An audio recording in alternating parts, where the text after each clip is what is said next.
Yes, hello and welcome to Footy Talk for your Thursday. Massive edition coming up. As I look across the table, I see a man who's got a haircut apparently, doesn't look like it, but always here and always with good vibes in Heath Shaw. Heath, welcome. Thanks, Daisy. Thanks for having me again.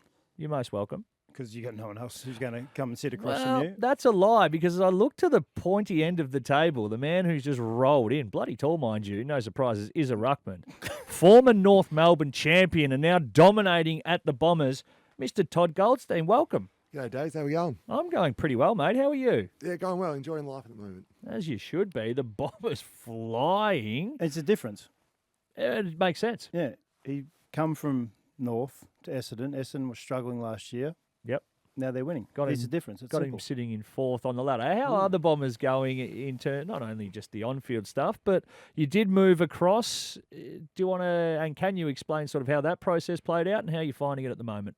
Yeah, well, I think, sort of halfway through last year, it became apparent that the footy club were heading a different direction to me at North Melbourne, and they wanted to try and get games into Tristan Sherry, which has gone really well. So, I was more than happy to move out of the way and give him some breathing room. I think with me on the list still puts that little bit extra pressure on him, which I don't think he needed. So for me, it was time for a fresh start and to see if I could have an impact somewhere else. And, a couple of clubs gave me a call and one of them was Essendon. So growing up as an Essendon supporter was hard to say no to. How good is that? Was there discussions that, hey, you might have to play VFL while we let Tristan, how do you say?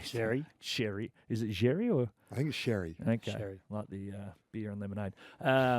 Was there discussions about how you might have to play twos or just simply it's probably in both our best interests if you look elsewhere? I mean, we didn't probably get that far in the discussions. I think it became clear when I think they started discussing whether you wanted to think about retirement games and things like that last year. Wasn't telling me to retire, but when that conversation sort of happened, I realised that they were pretty keen to move me out of the side, and I think every chance they got once Tristan was healthy, they put me in the reserve. So I've sort of felt the writing was on the wall. So. I was happy to do that if I needed to, but I felt like I had more to give at the AFL level and wasn't quite ready to give up on that. More to give. You're playing some great football, and you still are. And it's like you don't miss games of football, which is rare for ruckman because they find a way to get injured a lot. Coming over to Essendon, and you've got obviously Draper there with you, and how's that worked? Everyone always talks about can you play two rucks? We had like 1.5 rucks with like Lee Brown when we won the premiership, but two quality ruckmen are hard to find. Some teams want one quality ruckman, so how's that working? Yeah, well, I mean, part of my role as well was coming across as ruck coach, so that was another thing that enticed me into the role. But I think me and Drapes are very, very different people, very, very different players. I think he's very erratic, he's very full of energy and brings a lot to the footy club. But I thought my role could become being a stable force that can sort of be a bit more consistent, a bit more predictable to the others, because we love what Drapes brings, and I think that unpredictability can be a real asset to him and a real asset to the footy club. But it doesn't hurt to have a little bit of predictability as well. So I think we play off each other really well. Are you enjoying, and a lot of players do once they get sort of latter parts of their careers, are you enjoying that mentoring, coaching stuff? Yeah, loving it. I really enjoyed it in the last few years with Tristan. It was something that sort of kept me going when when your footy's not going well. It is something to fall back on. So I've really enjoyed that, and Drapes and Nick Bryan and Vigo Vicentini as well. He's one of the best names in footy. He's never heard of him, but it sounds good. He's my new favourite player. He's our first year draftee this year. So his brother Dante plays at Port Adelaide. There you go. It's one of the best names. No. It's one of the best names in footy, I reckon. Yeah. But so I'm really enjoying working with them, and they've really picking my brain and going through vision and sitting down and trying to sort of help mould them into the players they're going to become. Your footy, though, is stacking up. Like you said, you thought you had a lot to give. You still do, and it was very important in the early part of the season with Draper not being there at times. How are you enjoying, I guess, the Bombers in the sense that, one, they're a massive club, but also you're winning games? Yeah, I mean, it's obviously a very different footy club given how much attention they get, and you don't have to sort of make up the media attention. It automatically comes to the Bombers. But to play on Anzac Day, as you guys both know, is just an incredible experience. So for me to experience that later on in my career, I think you're more appreciative of it. I think when you come into a footy club like the Bombers or like Collingwood, you sort of almost take it for granted. I think when you're a young bloke, you don't know what it is, but when you haven't had that for your first 17 years, and then you come in and realise just how incredible this experience is. I think you appreciate it a bit more. We don't want to use the F word on this podcast, but final. Oh yeah, sorry, Dale. The other one. Finals on the horizon. I thought Obviously, calling him a f***head was a pretty strong start, but hey, you do you. Not the general way we greet guests, but again, you're a bit left of centre. I've told you, there's no script here. There's no run sheet here, mate. This is what we do. It usually says on the top of it, "Do not swear at guests." Yeah. Please. We're all learning. We're all learning. Finals on the horizon. Obviously, there's a lot of talk about Essendon having won a final in a long, long time, but you haven't played in the final for a long, long time. So is that like for you as an older statesman, you're very excited about what this team's done so far, but then again, what's coming towards the end and the back end of the year? Yeah, definitely. When I was looking at the footy clubs to join, definitely I thought the list was quite strong. I thought it probably underachieved, and probably the end of last year was probably the best thing could have happened to them. The way they just got bundled out of the last couple of weeks of the season. So I think that was really a really positive sign for me. I think they have that determination, and I think we all want to play in finals. I still have that drive to want to try and win a premiership, and I think to be winning games and to be mixing it with the best sides and playing on these big games like we've got this Friday night against Collingwood. Oh, yeah. It's a massive game, and I think it's a great experience. It's amazing that the Bombers haven't won a final for so long, given the experience they've got. I think every game they play almost feels like a final these days. So I think that they're very well prepared, and I think we're very excited to what the opportunities that is ahead of us. Are you happy to divulge into who else was into you from a club point of view? Yeah, I think it was. It's been widely reported. It was the two main ones I probably spoke to were Collingwood and Essendon. So it was, very, very tough decision. Not bad teams. Yeah. So yeah, especially when you're getting rissoled from a side that hasn't won a game for a hot minute. Yeah, it's funny that. Like you finish on the bottom and you get rid of one of the older statesmen who's been there for a long, long time and done really well to go to a premiership winning team and then a contender. So it's not bad. You're in a pretty good position. I did feel like it was a win-win situation, Yeah. whichever way I chose there. So yeah, it was flattering. I didn't think I'd get that much. Being a 35-year-old ruckman, I didn't know how much interest there'd be when I came out of contract. But to have those two clubs, and it was an incredibly tough decision. Scotty Sway. Scotty went a long way to sway me, but I've also had a little bit to do with Craig as well. We're both sponsored by Ringwood Mazda, so I've had a few functions. Oh, there's a plug. There we go. Hang Ding. on, I think we can get the cha-ching sound put in 3, 2, 1. Yep, there it is. So I've spent a bit of time with him at a few different functions, and he's an incredible person. So I think the relationship with Scotty definitely swayed me, but Craig, I think, equally so made it someone I would love to play for, and I think I really respect how he goes about it. You touched on the big game that is Friday night. Is there, and again, it's against the Pies who are sitting in 6th on the ladder, is there a little feeling, or is this just external noise, that at some point the Bombers need to get a scalp in terms of a bigger club, a bigger name? Had an opportunity against Geelong on the weekend, fell short, have beaten the Giants, the Dogs, and a draw with the Pies. Externally, there's still a question mark. Does that break the four walls, or that's just the shit that we talk and we... it's a lot of the shit you guys talk. Yeah. So we do hear it, but I think this competition is so close, and you can see how close the ladder is between 3rd and 5th, 14th or 5th 15th. to 13th is a game difference. Yeah. So I don't know what classifies as a big scalp, because all those sides are going pretty well. Good point, isn't it? And I think we have like GWS we're in the top 8 when we beat them. The Bulldogs were going all right. So we've had some. I still think we've had some pretty good wins. And for us, we're more focusing on how we're going about the games. I think we've had opportunities to win a number of games. We had opportunities against Carlton. We had opportunities against Gold Coast and Collingwood. And Geelong, before the umpires decided just to start blowing the whistle and ruining the game. Do we want to talk about the umpires? No, we don't. We'll leave them alone, but because they ruined the game. A theory. We'll touch on that on Seg 2. Okay. We'll continue to I'm just saying. saying. I do look forward to your theory. Yeah, it's a good one. I think it's me riveting. I've thought about this one. And that scares me most. That was at 1 a.m. when I was watching the Tour de France, but these things Tour de France, a different note as well. Yeah. But the midfield mix now at the Bombers is something that I've really enjoyed, and no doubt you giving them the service. But it's not just Merrett and then the old stringer coming in when required. Durham, you got Caldwell as well in there. We've seen Nick Martin from time to time, and Perkins as well. Excuse me, has been through there. He must be enjoying a different variety going through there in a strength. Yeah, we're a lot deeper than I thought when I first got the footy club. I probably didn't realise how good of a player Sam Durham was. And I think Jai Caldwell's taken a huge step forward this year in the way he is able to shut out opponents as well as get the footy himself, and he's so hard at it. So I think there's a real toughness about this midfield group. And, Darcy Paris, we obviously haven't had for a month now. Yeah. So he'll be back. He might not get back in. I actually forgot about him. Yeah, he's a bit like Callum Mills. Where you going? I forgot about him too. Jeez, mate.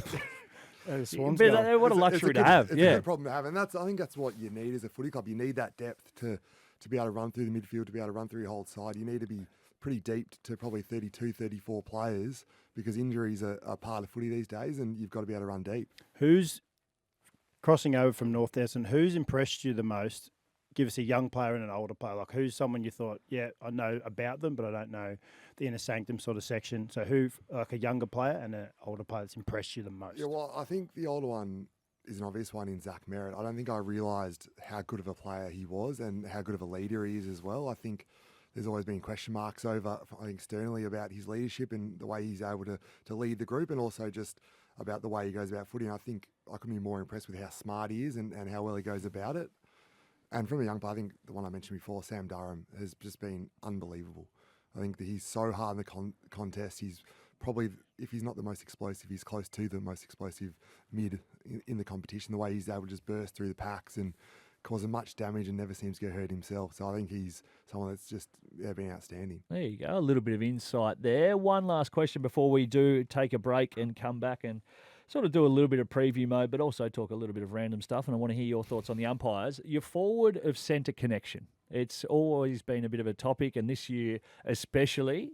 Is there answers coming? Is there different ways that Scotty's trying to get you to move the ball to try and, I guess, exploit the fact that you've got a bloke down there that's 2.5 kilometres tall, not in 2.5 kilometre Peter, right? I think they call him. I think that's a nickname. Close. Yeah, anyway. But are you constantly working on that, or is it just the opposition that's very good at the moment at shutting you down? Oh, I mean, it's a bit of both. I think we're able to get it. We're getting a lot of inside 50s because we're able to get repeat entries, so that makes them inside 50s much more congested. Yep. I think there was times where 3/4 of Geelong's side were in there by a 5th or 6th re-entry we had.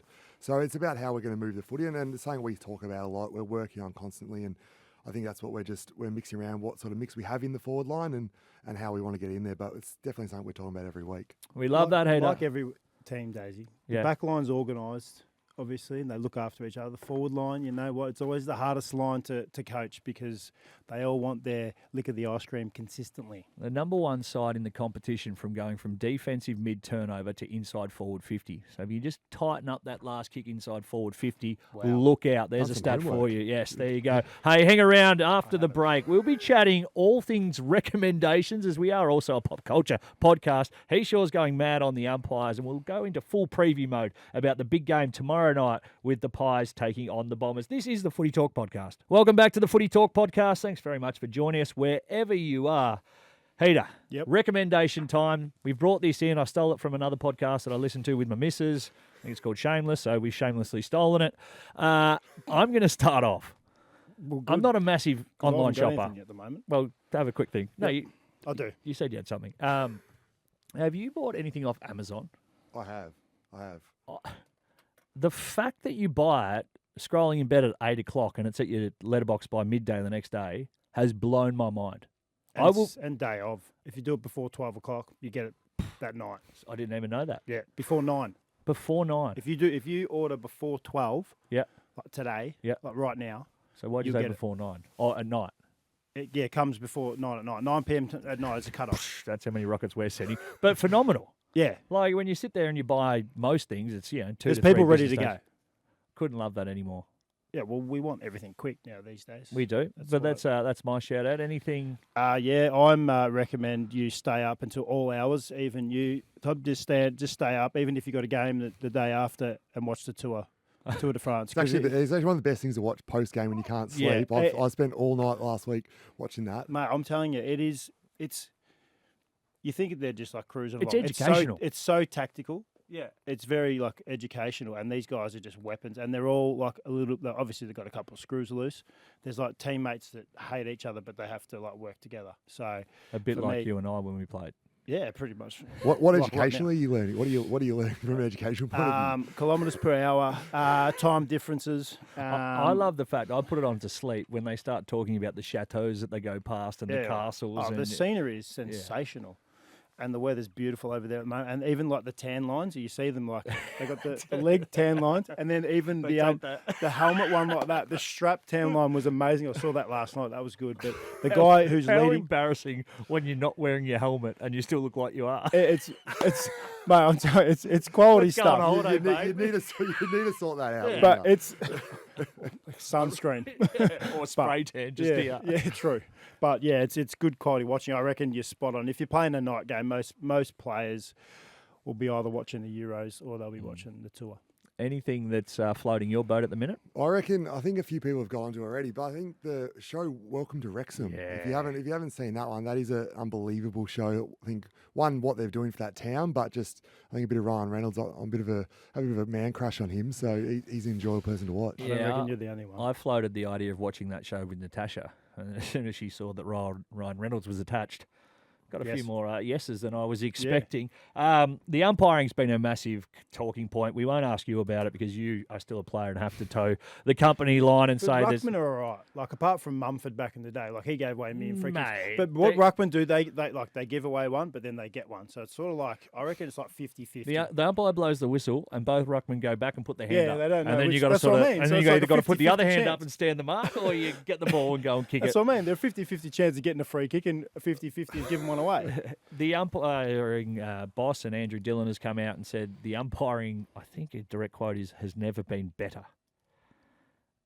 I would love to get your thoughts on it. And you said before you had a thought, so we're just going to sit back. I reckon grab some popcorn. I've said this before when we've done whatever these podcasts and stuff. Footy Talk. Yeah, Footy Talk podcasts. So what we've done over the journey of probably the last, I reckon it might have been the last 4 to 5 years, you have people like Andrew Dillon and the umpiring boss come out and defending like bad decisions, which we know, like they make mistakes, they're bad decisions. We all Just make come mistakes. out, own it, move on. But when you go and defend them like that, you actually, and this is another good word that I remember. What was last week's word? That was a good one I used. Can't remember either. We've actually dehumanised umpires, right? So they are seen by the public and by everyone as not human. Like no one likes them because we put them up on a pedestal. They can't do anything wrong. On the weekend, obviously, how many mistakes? At least 5. At least 5. They're going to make mistakes. Just come out, own it. Even those umpires, put them in front of a camera and say, yep, I put my hand up, I got that one wrong. Right? And then you know what will happen? Everyone will be like, you don't have to talk about it for the next 4 days. They're human. They're not. But as the AFL have protected them so much now. They are dehumanised, and it's like they cannot be touched. They are above the game, and that's not right in this regard. And I think if we actually go, you know what, do a press conference after a game, umpires. No one will be there, but at least do the press conference. I reckon it'd be the opposite. Bevo had one reporter in his press conference the other week. I reckon there'd be 20 going in. Do you reckon the coaches should go in there and ask the questions to the umpires? Well, that wouldn't be bad either. Imagine an umpire sitting there on Saturday night after that game. And did you say, oh, yeah, look, I think I may have got it wrong. Or do you reckon they go in and no just one would flat talk punt about it, would they? Like on Monday, no one would talk about it. Well, I think we expect the umpires to not make any mistakes. We don't put the players up. We make so many more mistakes. Well, and speak for yourself. You may know. I make a hell of a lot more mistakes than the umpires do. But it's such a bloody hard game to adjudicate these days. 100%. The interpretations, they just don't make. I think they just don't make sense to a lot of the players. And that's like they came out to training the other day with you guys, and even then, still guys would be like, "What if I do this?" And he's like, "Oh, what if I do this?" Oh, it's still like grey. It's still grey, and that's why I'm like, they're like we're dehumanising them. Andrew Dillon should have come out and go, "Yes, they made mistakes. Everyone makes mistakes, but at the moment they're doing as best as they can, or they're doing a really good job, which is a hard game to umpire at the moment." I know the AFL will never admit this, but finals are adjudicated differently to home and away games. I think in terms of what they let go. Even the start of the year, the first 3 rounds are different to the... I would love, and I think the 4 umpires at the moment is hurting a lot of the decision-making because I'll be watching the contest, obviously, from this side, and I've seen he's dragged it in. I'm about to play holding the ball, and somebody puts a little hand over the shoulder, and it's a soft, too high free kick. So I think that's in making one of it more So difficult. 4 down to 3. 4 down to 3, Yep. and then just say, right, from this round on, or this round, we're going to adjudicate it like we do the finals and put the whistle away a little bit more. But do they do that, or is that just because the best umpires are actually adjudicating in the finals? Is that the difference? Oh, I still think that Is it- in finals They footy, do let it go a bit they more, let it, I think. unless it is 100% free kick or at least 95, the whistle Because goes the away. start of the year, Oh, if it's there's everything. a new rule or Yeah. a new interpretation, they want to nut it out early, and then they sort of loosen it up towards the mid, and then they let it go. So, We could talk about this till we're blue in the but face, what did you Heath. think of my theory? I thought it was all right. I'm still not really sure how we've dehumanised them, but it's. Well, get them doing press conferences. Get them in front of the camera. Get them talking because But they're it's- hidden away. but As they're soon not as they gonna- finish. They're they're out not the going to door. admit they've got it wrong. Well, that's the thing Oh, is you you think they have should? to. Like players come out and say yes. What that was it? Rochelle, the Adelaide guy, went back with the flight, and Yeah. he came out and he actually did went in front of the media and Okay. said yes, I got that wrong. Proactive. I don't think we're ready for that. No. I don't think we're ready. We're I not ready, am. we're not ready for players to show any personality in Yeah, interviews yeah, and this stuff. is We're true. not ready for umpires to come out. But I like it. Maybe I'll just interview him. again. I would love to see it. We'll try and get It would past be the must watch. Yeah, It would be must watch. in a cricket helmet like you did your press conference after getting knocked out. We will go into a little bit of preview mode. 6th v 4th, Friday night footy. It's going to be an absolute belter. Still trying to figure out final teams. There's some doubts about a couple of the Pies as we record this on a Thursday. Tomorrow night, you must be looking forward to it. Yeah, I think it's going to be a massive game. I think it's the general public's been sold out for 2 or 3 weeks. I think I saw the other week. So it's going to be massive. And I think the top 8's so close that it's these 8-point games are massive for both clubs. Absolutely. Recent history says this one should be a cracker. Yeah, most of the last few games have been really close, and Essendon had a bit of obviously last week, bit of a hiccup, and also Collingwood coming off the loss against Gold Coast. Everyone says their final quarter, whatever it was, is gone now, but they still got there. So if they don't start as slow, Collingwood it'll be a good match. It should be a cracking match. Back to Anzac Day, the Bombers probably should have won that. It was a draw. I'm not sure how you reviewed it, but by the numbers, plus 17 in clearance. Thanks very much for the service. Thanks Plus for the right one. 11 centre clearance. Who's just What did I palming him say down. at the start? The difference. The difference. Not enough midfielders think they're ruckman, that's for sure. Yeah. That's a topic for another day. That is certainly a topic for the other day, but or another day, not the other day. 70-point loss in round 24 last year, which pretty much put pay to the finals chances of the Bombers. But before that, 0 point, the draw on Anzac Day, 4, 11 and 13 points have been the margins. So you reckon it'll be close? I'm expecting this to be an absolute We'll get cracking- 90,000 there. I reckon we go north of that. Mate, the Pies rock up. You get 60,000 to a Collingwood GWS game. That's true. They did sell out. And the Bombers now, with a little bit of hope and a little bit of light at the end of the that four-letter tunnel. word, hope. Oh, it's most dangerous dangerous word. word in football. It is. That Hope. and dehumanise. Goldie, thank you very much for coming in, mate. You are a ripper, and we hope that your Bombers go deep into finals and you'll be there to experience it for the first time. No, thank you very much. No worries. That probably sounded like I was being a bit harsh there, wasn't it? Yeah, a little bit. At least I didn't swear at him. At least I didn't swear. Heater, good fun with you as always. Hey, this has been the Footy Talk podcast. Coming up on Monday, Abby Holmes and Zaki Zaharakis. What's his first name? David. Yeah. Hey, this has been the Footy Talk podcast. Hang around for Monday's edition when Abby and David Zaharakis have a big debrief and look into the big weekend of footy it was. Have yourselves a wonderful weekend. This has been the Footy Talk podcast.